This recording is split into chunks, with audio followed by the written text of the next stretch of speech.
Assalomu alaykum. Bugun biz 2026 yilgi Chevrolet Damas haqida qisqacha gaplashamiz.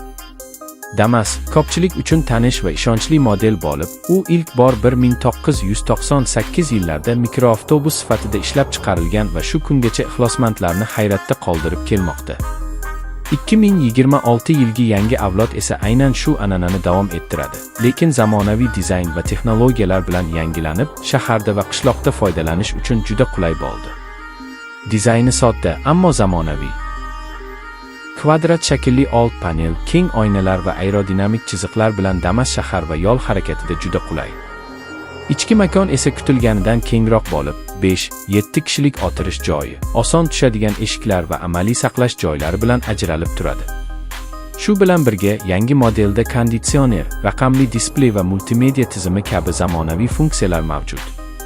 Narxi jihatidan Damas 2026 yil modeli hamyonbop bo'lib, shahar va kichik biznes uchun juda mos. Uni shunga o'xshash mikroavtobuslar bilan solishtirsak, masalan Suzuki Tari yoki Hyundai H100 bilan, Damas arzon narx, tejamkor yonilg'i sarfi va qulay texnik xizmat ko'rsatish imkoniyati bilan ajralib turadi.